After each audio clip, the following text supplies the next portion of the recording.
Il a reçu le nom au-dessus de tous les noms. Il a reçu le nom au-dessus de tous les noms. Tout genou fléchira lorsqu'on parlera de l'agneau. Tout genou fléchira lorsqu'on parlera de Jésus. Il a reçu le nom au-dessus de tous les noms. Il a reçu le nom au-dessus de tous les noms. Fermez vos yeux pour qu'on puisse quand même prier et recommander ces moments entre la main de notre Dieu. L'incomparable Dieu tout-puissant, Dieu des miracles, l'alpha, l'oméga, tendre Père, cet après-midi, nous te sommes infiniment reconnaissants pour te dire un grand merci pour le souffle de vie que tu nous as donné gratuitement. Seigneur, nous sommes ravis de joie pour être comptés parmi les vivants. Tandis que d'autres personnes sont malades, il y a d'autres personnes qui sont décédées, il y a aussi d'autres personnes qui sont dans des prisons, dans des gardes à vie. Mais Père, tu nous as donné la grâce d'être encore vivants. C'est pour cette raison que nous te disons un grand merci. Et Jésus, je recommande ces moments favorables entre tes belles saintes mains. Laisse que le Saint-Esprit puisse nous parler. Laisse que le Saint-Esprit puisse nous diriger. Que cet enseignement puisse produire beaucoup de fruits dans nos vies. Au nom de Jésus, je déracine toute force qui n'est pas de toi, toute puissance satanique et diabolique, Seigneur, que ce soit déraciné maintenant au nom de Jésus. Bénis mon frère, bénis ma sœur qui va écouter ces messages et qui va les partager, qu'il soit béni dans les noms précieux de notre Seigneur et Sauveur Jésus-Christ, qui était mort et ressuscité le troisième jour. J'ai ainsi prié. Amen. Ok. Bien-aimés dans le Seigneur, cet après-midi, je rends encore grâce à notre Seigneur pour le souffle de vie qu'il nous a donné gratuitement. Que la gloire lui soit rendue parce qu'il est l'unique et le véritable Dieu. Il ne changeait pas et il n'a pas changé. La Bible dit qu'il est le même hier, aujourd'hui et éternellement. Les gens de ce monde peuvent changer, mais notre tendre Père, notre Dieu, le Créateur du ciel et de la terre, lui, il ne peut jamais changer et il ne changera jamais. Il est le même, hier, aujourd'hui, éternellement. Alors, comme c'était prévu que nous allons continuer notre 6e volume de notre enseignement qui est intitulé sur une église séduite par le monde. Alors aujourd'hui, je vais commencer notre 6e volume. Nous allons ouvrir nos Bibles dans le livre des Juges au chapitre 14 et nous allons lire le verset 19. Je vais lire. La Bible nous dit dans le livre des Juges chapitre 14 au verset 19. La Bible dit ceci. L'Esprit de l'Éternel le saisit et il descendit à Ascalon. Il y tua 30 hommes, prit leurs dépouilles et donna les vêtements de rechange à ceux qui avaient expliqué l'énigme. Il était enflammé de colère et il monta à la maison de son père. Je vais expliquer seulement le verset 19 et troisième phrase, puisque j'avais déjà expliqué ou parlé sur l'Esprit de l'Éternel les saisit et j'avais expliqué aussi qu'il tua 30 hommes et prit leurs dépouilles. Alors par la grâce du Seigneur, je vais continuer notre enseignement sur la phrase là où la Bible nous dit, toujours dans le verset 19, je vais expliquer le verset 19, je peux dire point C, et donna les vêtements de rechange à ceux qui avaient expliqué l'énigme. Non, il y tua 30 hommes. Il y tua 30 hommes. Donc, Juge chapitre 14, verset 19. Il y tua 30 hommes. Samson avait tué 30 personnes. Pour quel but que notre frère Samson avait tué 30 personnes? Il avait tué 30 personnes pour récupérer leurs vêtements et donner aux personnes qui l'avaient expliqué l'énigme. Et Samson a pris les habits qu'il avait récupérés dans les cadavres de ces 30 personnes qu'il avait tuées et il avait remis ça aux 30 personnes qui lui avaient expliqué l'énigme. Cela veut dire quoi? Samson n'avait pas l'intention de tuer ces 30 personnes. Mais si Samson avait tué les 30 personnes bien-aimées dans le Seigneur, c'était comme c'était prévu. Il avait promis à ces 30 personnes qui lui avaient expliqué l'énigme que si vous allez m'expliquer l'énigme, moi je vais vous donner des habits ou des vêtements. Alors il devait accomplir ce qu'il avait promis dans sa vie, dans la vie de cette personne. Par là, je vais expliquer quelque chose. La Bible dit, notre Dieu n'est pas un fils de l'homme. Un fils de l'homme pour mentir, ni un homme pour se repentir. C'est dans le livre des Nombres. Dans le livre des Nombres, c'est là que notre Dieu nous dit qu'il n'est pas un fils de l'homme pour mentir, ni un homme pour se repentir. C'est-à-dire, si Dieu a promis quelque chose à une personne, il va toujours l'accomplir. Il va toujours réaliser ce qui était sorti dans sa bouche. La raison pour laquelle Samson était obligé de tuer les 30 personnes pour donner le vêtement aux 30 personnes qui lui avaient expliqué l'énigme.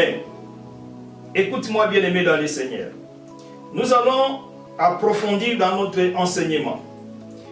Dans le livre des Nombres, chapitre 23, si nous lisons les versets 19 jusqu'au verset 21, la Bible dit, Dieu n'est point un homme pour mentir, ni fils d'un homme pour se repentir. Ce qu'il a dit, ne le fera-t-il pas? Ce qu'il a déclaré, ne l'exécutera-t-il pas? Voici, j'ai reçu l'ordre de bénir. Il a béni, je ne les révoquerai point. Il n'aperçoit point d'iniquité en Jacob, il ne voit point d'injustice en Israël. L'Éternel, son Dieu, est avec lui, il est son roi, l'objet de son allégresse.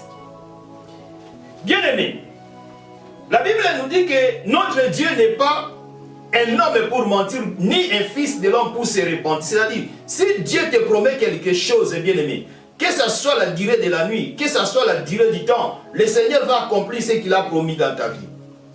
Il y a beaucoup de personnes aujourd'hui, on leur avait donné des prophéties, que ma soeur, mon frère, tu seras béni. Dieu va te donner du mariage, Dieu va te bénir, tu vas faire ceci, fais là. Et quand il va voir qu'il y a des années qui passent et qu'il n'y a pas l'accomplissement de ce qu'on l'avait promis, qu'est-ce qu'il va dire? Il va commencer peut-être à insulter Dieu ou soit à insulter les hommes de Dieu en disant que non, vraiment c'est un menteur. Il avait promis qu'il va me faire ceci, il va faire cela. Non, l'homme de Dieu a prophétisé selon l'ordre de l'Éternel. Et si Dieu a prophétisé sur toi, si Dieu t'a promis quelque chose de bien-aimé, vouloir ou pas, il va l'accomplir, il va le réaliser. La Bible dit ici dans Nombre chapitre 23, au verset 19 à 21, que Dieu n'est point un homme pour mentir, ni fils d'un homme pour se repentir. Ce qu'il a dit, ne le fera-t-il pas? Ce qu'il a déclaré, ne l'exécutera-t-il pas? C'est comme Samson. Il avait promis à ces 30 personnes que si vous allez m'expliquer l'énigme, alors moi je vais vous donner des vêtements. Et Samson n'avait même pas de vêtements. Mais c'est-à-dire, il avait la foi que même ici, je n'ai pas de vêtements à donner aux 30 personnes qui vont me donner l'explication. Mais j'ai confiance en mon Dieu. J'ai confiance à la force que je vais avoir les vêtements pour donner à ces 30 personnes. Mais bien aimé dans le Seigneur, Dieu t'a donné la puissance, Dieu t'a donné l'onction. C'est-à-dire, si en toi, Dieu avait opéré des miracles, cela veut dire quoi? Un jour, il peut y avoir que tu as un problème sérieux. tu ne dois pas pleurer. La Bible dit qu'il est le même hier, aujourd'hui et éternellement. C'est-à-dire, Dieu, le même Dieu qui t'avait donné la victoire devant les lions, devant l'ours, il va aussi te donner la victoire devant les chiens, devant les chats. Prenons l'exemple de David. Vous savez pourquoi David avait tué Goliath? Parce que David s'est référé au miracle passé.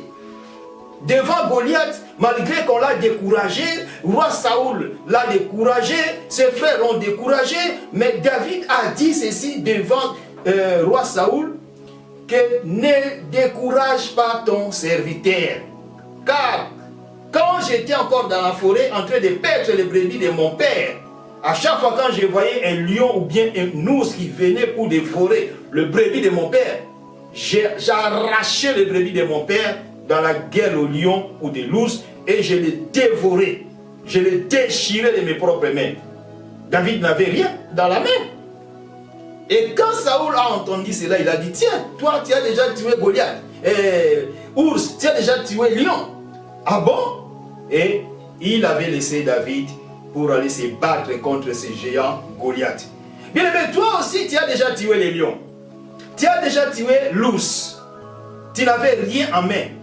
Lion c'est quoi? L'ours c'est quoi? Ce sont des problèmes qui étaient devant toi dans des années écoulées. Mais devant ces problèmes, Dieu t'avait donné l'onction pour gagner tous ces problèmes. Alors toi tu penses que Dieu va t'abandonner aujourd'hui? Dieu ne peut jamais t'abandonner. Dieu est toujours avec toi. Et tout ce qu'il a promis dans ta vie, que ce soit la durée de la nuit, le soleil apparaîtra toujours. Il va toujours l'accomplir. Et il va toujours accomplir ce qu'il avait promis dans ta vie, bien-aimé dans le Seigneur.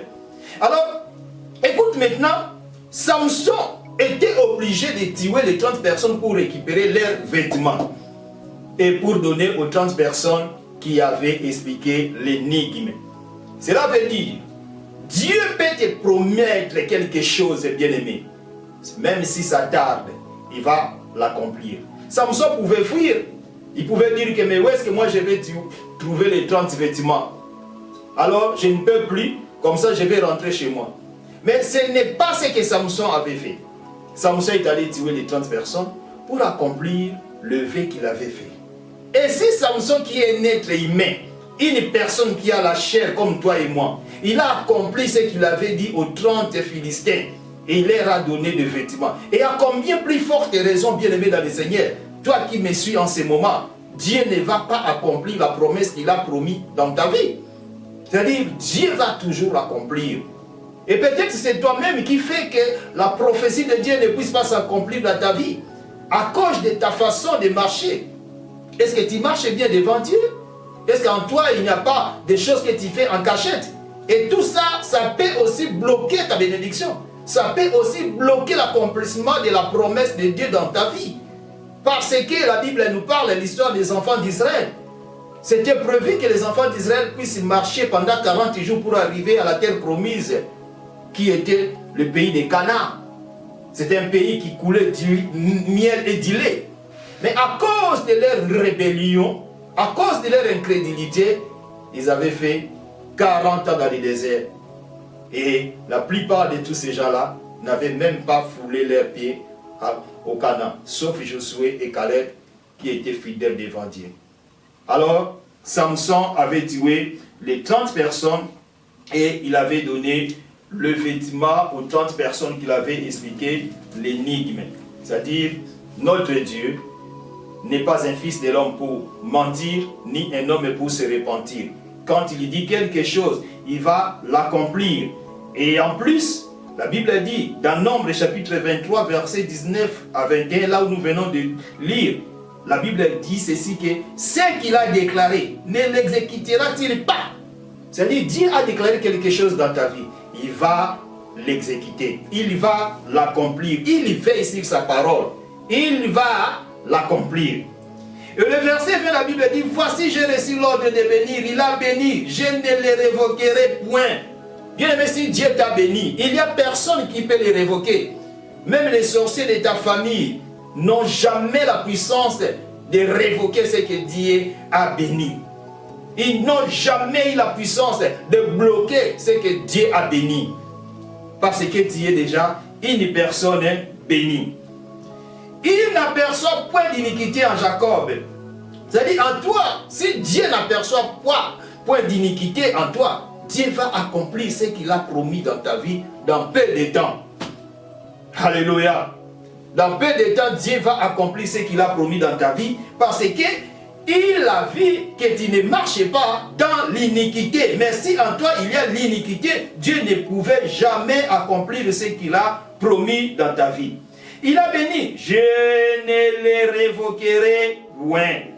Il n'aperçoit point d'iniquité en Jacob. Il ne voit point d'injustice en Israël. L'Éternel, son Dieu, est avec lui. L'Éternel, ton Dieu, est avec toi, bien-aimé dans le Seigneur. Comme l'Éternel, ton Dieu, est avec toi, sois seulement fidèle. Et quand il sera fidèle, Dieu va accomplir tout ce qu'il avait promis pour toi. Il est son roi, l'objet de son allégresse. Donc, Dieu sera l'objet de ton allégresse parce qu'il est ton roi. Alors, bien-aimé, nous sommes toujours dans le livre des Juges, au chapitre 14, le verset 19. La Bible dit, il y tua 30 hommes. Il y tua 30 hommes. Samson avait tué 30 personnes. Bien-aimés dans le Seigneur, nous les serviteurs de Dieu, combien de fois nous avons tué les fidèles de nos églises? À cause de notre façon de parler, à cause de notre comportement, nous avons tué combien de personnes? Ce jour-là, Samson avait tué 30 personnes. Mais nous qui dirigeons les églises, je pense que peut-être nous avons tué plus de 30 personnes. Plus de 30 personnes. À cause de nos comportements, à cause de nos témoignages, à cause de nos façons de vivre, nous avons tué plusieurs fidèles de nos églises. Samson avait tué 30 personnes à une seule journée. Et toi, tu as dirigé l'église pendant 5 ans, 10 ans, 20 ans, 30 ans. Tu as tué combien de personnes? L'âme d'une personne est très très chère. Il n'y a même rien du tout qu'on pourrait comparer à l'âme d'une personne. Rien du tout. Et Jésus a racheté son église à travers son sang qui a été répandu sur la montagne de Golgotha. Et aujourd'hui, nous perdons nos fidèles de nos églises à cause de nos comportements, à cause de nos façons de parler. Peut-être à cause de nos habillements, à cause de tout ce que nous faisons. Ça ne rend pas gloire à Dieu. Écoute, la Bible dit ceci. Après avoir connu la vérité, il n'y a plus de sacrifice. Hébreux chapitre 10, verset 26. C'est-à-dire, si tu connais déjà Dieu et que tu continues à faire des péchés, tu dis que non, Dieu va me pardonner, Dieu va me pardonner. Dieu ne pourra jamais te pardonner parce que tu connais déjà la vérité. Tu es en train de crucifier encore Jésus-Christ sur la croix de Golgotha. Alors Samson avait tué 30 personnes. Et toi, tu as déjà tué combien de personnes?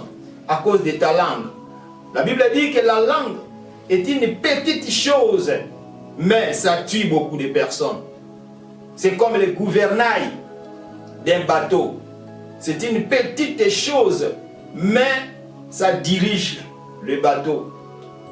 C'est à travers les gouvernails, le bateau peut aller à droite, le bateau peut aller à gauche. C'est à travers un tige d'allumette seulement, on peut allumer toute une ville. Nous devrons faire très très attention. Alors, nous allons lire. Nous sommes toujours dans le livre des Juges, au chapitre 14, au verset 19. Mais pour développer mon message, je veux qu'on puisse encore lire un verset dans la Bible. C'est dans le livre de Jérémie, au chapitre 21. Nous allons lire le verset 1 jusqu'au verset 3. Jérémie chapitre 23. Jérémie chapitre 23, verset 1 jusqu'au verset 3, verset 2. La Bible dit ceci. Malheur aux bergers qui détruisent et dispersent les troupeaux de mon pâturage, dit l'Éternel. C'est pourquoi ainsi parle l'Éternel, le Dieu d'Israël. Si les bergers qui paissent mon peuple, vous avez dispersé mes brebis, vous les avez chassés, vous n'en avez pas pris soin, voici, je vous châtierai à cause de la méchanceté de vos actions, dit l'Éternel. Dit l'Éternel. C'est-à-dire, nous avons dispersé les brebis du Seigneur. Ce ne sont pas nos brebis. Nous sommes là d'ailleurs uniquement comme des sentinelles pour veiller sur ces brebis. D'ailleurs, la Bible dit ceci. Il a établi les autres comme des apôtres, comme des prophètes, comme des évangélistes, comme des pasteurs, comme des docteurs. C'est-à-dire, nous sommes que des comme. Mais le véritable apôtre, c'est Jésus-Christ. Le véritable prophète, c'est Jésus-Christ. Le véritable évangéliste, c'est Jésus-Christ. Le véritable pasteur, c'est Jésus-Christ. Le véritable docteur, c'est Jésus-Christ. Nous ne sommes que des esclaves. Nous sommes que des comme. Alors Dieu t'a mis là pour paître ces brebis. Alors toi, tu as dispersé les brebis du Seigneur. Bien-aimés, si vous continuez la lecture du livre de Jérémie chapitre 23, vous continuez jusqu'au fond, vous allez voir qu'est-ce que Dieu dit. Et il a dit que « Et je rassemblerai les restes de mes brebis de tous les pays où je les ai chassés, je les ramènerai dans leur pâturage et ils seront fécondes et multiplieront. J'établirai sur elles des bergers qui les paîtront. Elles n'auront plus de crainte, plus de terreur. Il n'en manquera aucune, dit l'Éternel. » C'est-à-dire, toi tu as dispersé les brebis du Seigneur et Dieu va aller chercher ces brebis. Il va les rassembler quelque part et il va chercher un bon berger pour diriger ses brebis. Il y a des fois peut-être nous posons des questions, mais je ne comprends pas pourquoi l'église où je suis dirigeant, ça ne grandit pas, pourquoi, qu'est-ce que je fais, peut-être c'est à cause de nos témoignages, à cause de nos langages, à cause de nos paroles. Le brebis commence à fuir. Imaginez une personne, un pasteur qui demande l'argent, peut-être pour payer les loyers de l'église. Il commence à obliger les personnes. Il faut donner l'argent. Si vous ne donnez pas, vous allez voir. Hein? Je me rappelle d'un homme de Dieu, un jour, c'était en Afrique. Il a prêché la parole de Dieu. Quand il a fini de prêcher la parole de Dieu, il a demandé l'argent. Il a fait l'appel au fond pour que les fidèles donnent l'argent. Je ne sais pas, c'était pour peut-être l'église ou bien c'était pour lui-même. Je ne sais pas, je ne sais plus puisque ça date. Alors, il a commencé à demander $100. Personne avait semé les $100. Il a descendu, il a demandé $50. Personne avait accepté de semer $50. $30, personne. $20, personne. $10, personne. Et il a commencé même à insulter le brebis du Seigneur en leur disant, vous me regardez encore avec vos gros yeux là. Et il avait arrêté la prédication. Et tous les fidèles étaient vraiment énervés ces jours-là. Et les personnes ne voulaient plus venir à l'église à cause de cette insulte. Bien-aimés, nous perdons des brebis, nous perdons des âmes. Peut-être nos façons de parler, nos façons de s'exprimer devant les âmes, devant les brebis du Seigneur, ça ne donne pas gloire au Seigneur. Et nous avons dispersé les âmes. Samson, ces jours-là, avait tué 30 personnes. Mais toi et moi, nous avons tué combien de personnes spirituellement? Et après, tu vas dire que, bon, même si tu parles, allez-y, vas-y. Dieu va envoyer encore d'autres personnes. Dieu est capable de faire que les pierres puissent devenir des personnes pour l'adorer. Ce n'est pas ça, bien-aimé.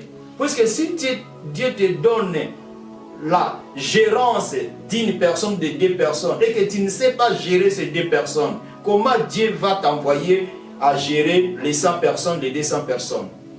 Tu dois d'abord savoir gérer les 2 personnes que tu as. Tu vas d'abord soigner les 2 âmes que tu as. Et après, ils vont s'ajouter. Ils vont devenir 4, 6, 10, 100. Mais si tu ne sais pas gérer les 2 âmes que toi tu as, et comment Dieu va envoyer les 50, les 100, les 200, les 300 âmes qui sont encore dehors leur pâturage? Non. Samson avait tué 30 personnes. Mais toi et moi aujourd'hui, nous avons tué combien de personnes spirituellement? Nous avons tué combien des âmes bien-aimées dans le Seigneur? Et la Bible dit, toujours dans le livre des Juges, chapitre 14, au verset 19. La Bible dit, il y tua 30 hommes, prit leur dépouille et donna le vêtement de rechange à ceux qui avaient expliqué l'énigme. Samson qui avait tué les 30 personnes, il a pris le vêtement de ces 30 personnes, il est allé donner aux 30 personnes qui lui avaient expliqué l'énigme. Par là, je vais donner deux explications. Je vais donner l'explication dans le sens spirituel et je vais donner aussi l'explication dans le sens physique. Je commence d'abord à donner l'explication dans le sens spirituel. Prenons Genèse, chapitre 3, le verset 21. Je vais lire à votre place. Je répète. Genèse, chapitre 3, le verset 21. Qu'est-ce que la Bible nous dit dans le livre de Genèse, chapitre 3, au verset 21? L'Éternel Dieu fit à Adam et à sa femme des habits de peau, et il les revêtit. C'est-à-dire, Adam et Ève, après avoir mangé les fruits, ils avaient compris qu'ils étaient nus. Et quand Dieu est descendu dans le jardin d'Éden, il a appelé Adam, Adam, Adam, où es-tu? Et Adam va commencer à donner des explications en disant que Seigneur, je me cache devant toi. Et Dieu va lui poser la question, c'est-à-dire tu as mangé le fruit de l'arbre de connaissance de la vie que je t'avais interdit de ne pas manger? Et Adam va répondre, c'est la femme que tu avais mise à mon côté. C'est-à-dire, Adam, au lieu de demander pardon, mais Adam a commencé à condamner Dieu. C'est-à-dire, si tu ne m'avais pas donné cette femme, Ève, si j'étais célibataire, moi je ne pouvais pas commettre cet acte.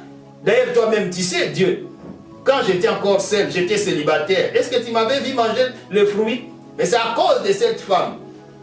Bien aimé, c'est là que le monde d'aujourd'hui est en train de souffrir.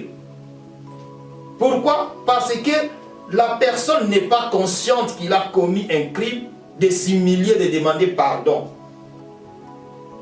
Et Dieu a commencé à poser la question à Ève. Ève aussi, elle va dire que non, c'est le serpent qui m'a menti. Et Dieu a commencé à maudire la terre. Il a commencé à maudire l'homme. Et Dieu, par sa miséricorde, la Bible nous dit que l'Éternel Dieu fit à Adam et à sa femme des habits de peau. Et il a revêti. Dieu va tuer un animal. Et il va prendre les peaux de cet animal et il va habiller Adam et Ève. De la même manière qu'on a vu Samson qui avait tué ces 30 personnes. Il a pris les vêtements de ces 30 personnes, il a donné aux 30 Philistins qui lui avaient expliqué l'énigme. Qu'est-ce que je veux dire par là, bien-aimés dans le Seigneur? Par là, j'aimerais mieux qu'on puisse comprendre quelque chose. Je vais vous expliquer une chose. Nous allons prendre Apocalypse chapitre 3, le verset 5. Le livre d'Apocalypse au chapitre 3, et nous allons lire le verset 5. Comme ça, je vais bien vous expliquer qu'est-ce que je vais dire par là. Apocalypse chapitre 3 et le verset 5. Je vais lire Apocalypse 3 verset 5. La Bible dit, celui qui vaincra sera ainsi revêtu de vêtements blancs. Je n'effacerai point son nom du livre de vie, et je confesserai son nom devant mon Père et devant ses anges. Celui qui vaincra. Qui va vaincre? Ici, c'était la parole que Dieu avait adressée à l'église de Sardes. Dieu dressa cette parole à l'église de Sardes. L'église de Sardes, ça veut dire quoi? L'église de Sardes, c'était une église qui était morte. Donc Sardes, ça veut dire morte. C'était une église morte. C'était une église qui était remplie du monde, remplie de personnes. C'était une église qui existait entre les années 1520 jusqu'aux années 1750. Et c'était une église vraiment morte parce que dans cette église, tellement qu'il voyait qu'il y avait la foule, il y avait du monde. Et il ne pouvait plus obéir à la parole de Dieu, il faisait tout ce qu'il voulait. Or, c'était déjà une église morte. Laissez-moi vous dire, bien-aimés, laissez-moi vous dire, bien-aimés dans le Seigneur, ce n'est pas la foule qui montre que vraiment Dieu connaît cette église. Ce n'est pas la foule. La Bible d'ailleurs dit que là, 2 ou 3 personnes sont réunies en son nom, il est au milieu d'eux. C'est-à-dire, si nous lisons la Bible, nous allons remarquer une chose, que les 2 disciples sur le chemin d'Emmaüs, ils étaient qu'à 2, et Jésus était apparu en eux. C'était pour montrer que là, 2 ou 3 personnes sont réunies en son nom, en train de parler des choses de Dieu, lui, il sera là. Donc, une église de réveil, c'est quoi? Il n'y a plus besoin de mettre la parole de Dieu en pratique. Alors, Dieu va commencer à reprocher cette église de Sardes qui veut dire morte. Il a dit que celui qui vaincra sera ainsi revêtu de vêtements blancs. C'est-à-dire, malgré que cette église était une église morte, mais au milieu de cette église, il y avait quand même quelques personnes qui avaient la vie. Il y avait quand même quelques personnes qui mettaient la parole de Dieu en pratique. Et Dieu va dire maintenant, pour exhorter les fidèles de cette église qui craignaient Dieu, en disant ceci, que c'est lui qui vaincra. Qu'est-ce qu'il va faire? Il a dit, sera ainsi revêtu de vêtements blancs. Je n'effacerai point son nom du livre de vie, et je confesserai son nom devant mon Père et devant ses anges. Cela veut dire, dans l'église de Sardes, il y avait des fidèles aussi qui étaient dignes devant Dieu. Malgré que c'était une église morte, mais Dieu voyait qu'il y avait aussi quelques personnes qui marchaient bien selon la volonté de Dieu, ou soit selon la parole de Dieu. Et Dieu va réconforter ces fidèles, va réconforter cette église en leur disant, malgré que vous êtes mortes, mais celui qui vaincra, je lui donnerai des vêtements blancs. Bien aimé, tu portes quelle sorte de vêtements? Là maintenant, je parle des choses spirituelles. Tu portes quelle sorte de vêtements? Noirs, remplis de péché, rouges, remplis du sang. Mais Dieu nous demande de porter les vêtements blancs. Car si nous portons des vêtements blancs, bien aimés dans le Seigneur, nous serons avec Jésus dans les cieux. Et si vous lisez, toujours dans ce même chapitre d'Apocalypse, au chapitre 3, au verset 17, vous lisez ce verset. La Bible dit maintenant, c'était Dieu qui parlait à l'église de Laodicée. Or, le mot Laodicée, cela veut dire quoi? C'était une église tiède. Tiède, ça veut dire quoi? Ni chaud, ni froide. Cela veut dire, l'église de Laodicée était dirigée par le peuple. L'église de Laodicée était commandée par les fidèles. Ce n'était pas les pasteurs, ce n'était pas les leaders qui dirigeaient, mais c'était commandé par le peuple. C'était commandé par les fidèles. Or, une église ne peut jamais être commandée ou dirigée par les fidèles. Alors, Dieu va dire à cette église de Laodicée, qui veut dire une église tiède, il n'était ni chaud, ni froid. Dieu va dire à cette église, parce que tu dis, je suis riche. Beaucoup de personnes se disent comme ça, moi je suis riche, il n'y a rien qui me manque.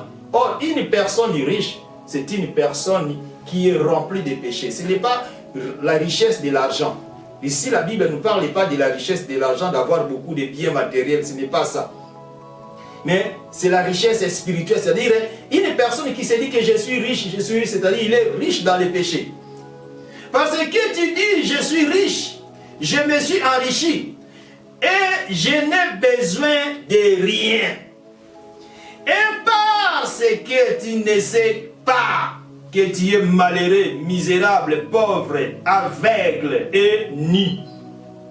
C'est-à-dire, tu es nu devant Dieu. Toi, tu te vois que tu as des habits, mais or, tu es nu.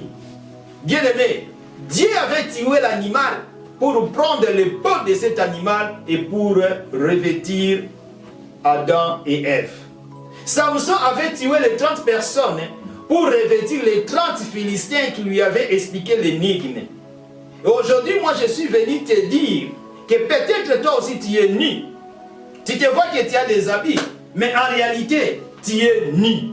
Tu n'as pas des habits. Spirituellement, Dieu te voit directement, tu es nu. Alors, tu dois racheter les temps.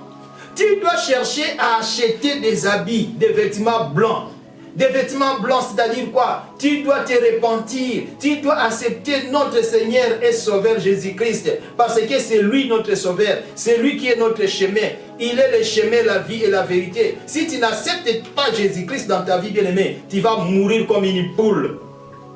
La Bible dit de racheter le temps car les jours sont mauvais.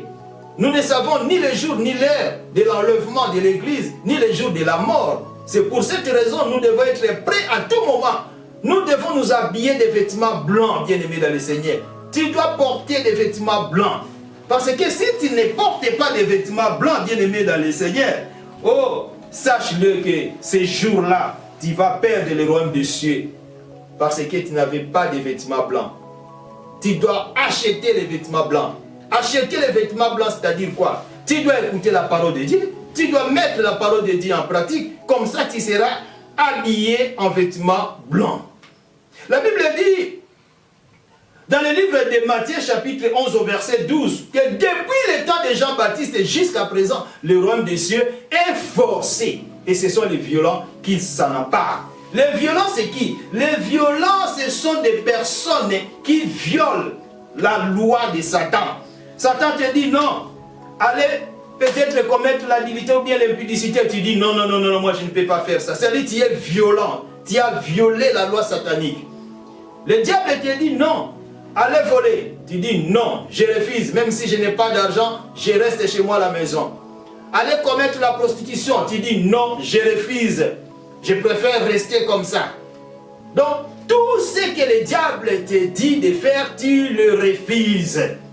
Étant donné que tu refuses, c'est-à-dire que tu es violent, tu as violé la loi satanique. Et la raison pour laquelle la Bible dit que depuis le temps de Jean-Baptiste jusqu'à présent, le royaume des cieux est forcé. Et ce sont les violents qui s'en emparent. Si tu n'es pas violent, tu veux manger le péché comme les arachides bien-aimés. La mort va te surprendre. Et l'enlèvement de l'église aussi va te surprendre. Or, tu dois racheter le temps.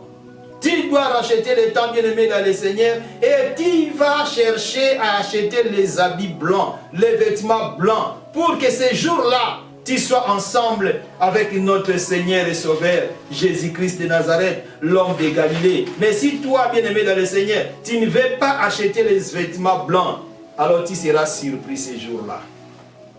Alors nous sommes toujours dans le livre des Juges, au chapitre 14, au verset 19. La Bible nous dit quoi? Nous sommes toujours dans ces versets. Le verset 19, aux phrases « Itiwa, 30 hommes, prit l'air depuis et donna le vêtement de rechange à ceux qui avaient expliqué l'énigme. » Je vais parler toujours du vêtement. Or, le vêtement que Samson avait donné aux 30 personnes qui l'avaient expliqué l'énigme, c'était l'image de ce qui est dans le livre d'Apocalypse, chapitre 3, au verset 5. Que c'est lui qui vaincra. Bien-aimé, je suis venu te dire cet après-midi que tu dois être vainqueur. Si tu veux t'habiller de vêtements blancs, tu dois être vainqueur. Tu dois être vainqueur. Si tu es vainqueur, bien-aimé, tu seras habillé de vêtements blancs. Mais si toi, tu n'es pas vainqueur, bien-aimé, sache-le que, bien-aimé dans le Seigneur, tu ne pourras jamais être vainqueur. Tu ne pourras jamais porter le vêtement blanc. Tu ne pourras jamais porter le vêtement blanc. Alors, bien-aimé, tu vas faire le mieux possible pour porter le vêtement blanc. Et des conditions remplies pour que tu portes le vêtement blanc, c'est-à-dire, il faut que tu sois un homme qui sera vainqueur. Prenons même l'exemple des footballeurs. Quand ils jouent pour un but, pour gagner, pour avoir les coupes. Et s'ils vont échouer, ils vont perdre, ils ne pourront jamais avoir la coupe. Donc, tu dois chercher à avoir le vêtement blanc. Et dans le sens physique ou normal, il y a beaucoup de personnes qui ont souvent l'habitude de prêter des habits de leurs frères, de leurs sœurs, de leurs amis, de leurs connaissances. Bien-aimés, vous devez comprendre une chose. Dans les habits d'une personne, il y a son odeur. Prenons même l'exemple d'Isaac, quand il voulait bénir son fils Ésaü et Jacob, Jacob avait volé la bénédiction de son frère, vous savez bien. Et quand Jacob était devant son père, avant que Isaac puisse bénir Jacob, parce qu'il avait des doutes, il ne croyait pas que c'était Ésaü. Mais qu'est-ce qu'il avait dit? Il a dit à Jacob, non, j'entends la voix, on dirait que c'est la voix d'Ésaü. Et Jacob lui dira, non papa, c'est vraiment moi. Non, j'entends la voix comme la voix de Jacob. Et Jacob avait porté les peaux d'un animal, parce que son frère Ésaü était poilé. Isaac était déjà devenu aveugle à cause de son âge avancé.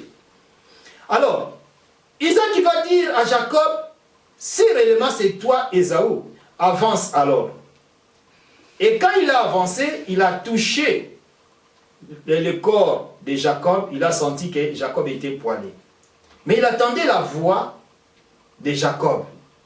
Mais quand il a touché Jacob, il a senti qu'il était poilé. Il a dit, bon, peut-être ça peut être Ésaü.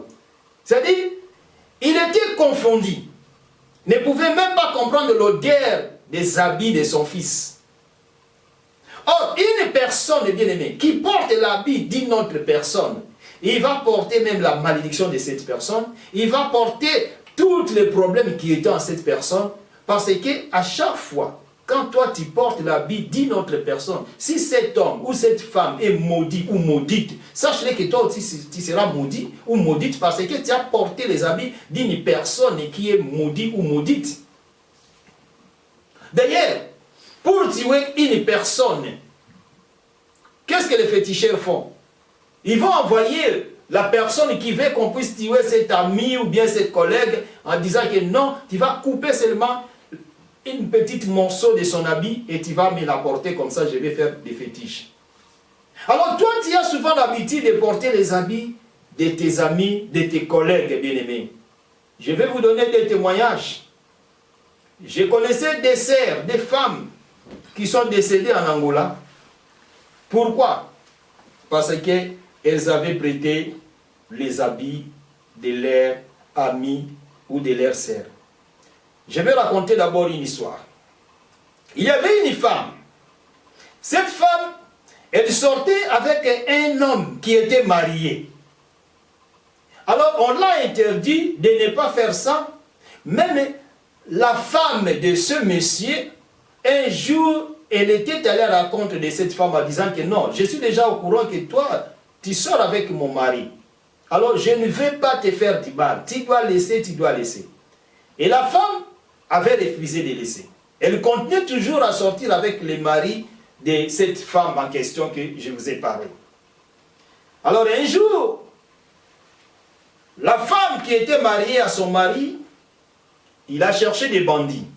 Il leur a payé l'argent pour tuer cette dame. Vous savez, en Afrique, pour tuer une personne, c'est facile. Il suffit seulement qu'on donne de l'argent aux bandits, alors ils vont tuer la personne sans difficulté.